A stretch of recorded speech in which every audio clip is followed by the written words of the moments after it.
Well, Sydney, we had demonstrations, people very unhappy about this lockdown, James. Well, that's right here, guys. And just as a little bit of background for people who might be watching elsewhere, yesterday, New South Wales Premier Glad Andrews. No, I'm sorry, wait, I got her name wrong. Sorry, Premier Danielle Berejiklian. No, sorry, I keep messing this up.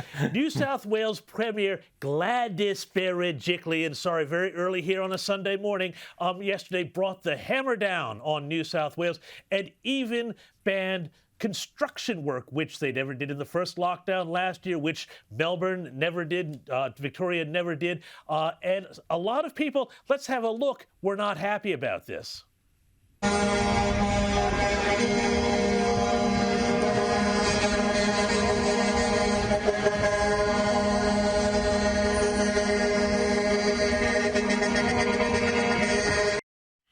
So what you're seeing there is footage of hundreds and hundreds of truckies, construction workers who took their trucks out. That was one of the approaches to the Harbour Bridge here in Sydney. Basically, they went on a go slow protest there, and then they drove around and blocked traffic on the Anzac Bridge. They're furious because this is going to put them out of work, and it's going to cost the Sydney and New South Wales economy an estimated $1 billion with a B dollars per week as a result of this, on which we have seen, as we have seen with just about everything else involving restrictions in this town, very little in the way of actual scientific evidence, more just giving in to panic, and Gladys Berejiklian giving in to those in the Twitter mob who are demanding that she do more and more and more and make people hurt and punish people for, you know, the evil COVID virus. So not great news here in New South Wales, and my mail is that this is going to wind up stretching all through July, likely all through August. The earliest exit date, I'm being told, is August 20th. This is completely insane. This is completely insane. And one more thing, can I just say, Rowan, right. Yeah. 3 weeks ago, I said Gladys Berejiklian on this show had lost control of this outbreak and lost control of her government, and that is exactly what we are seeing now.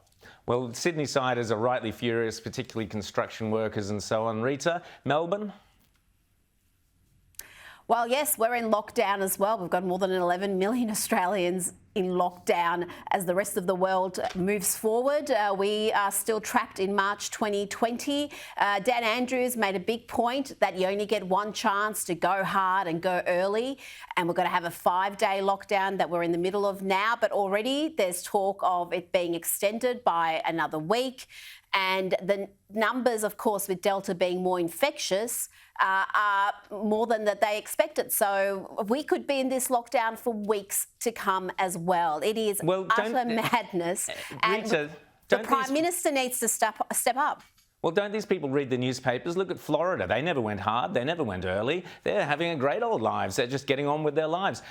We've got the lunacy of lockdown. We've seen in Canberra, for example, Rita and James, a woman in labour, meaning about to give birth, was forced to wear a mask at a Canberra hospital. I mean, this is sick sort of stuff. Geez. We had in Queensland a wedding couple were kicked out to make way for the NRL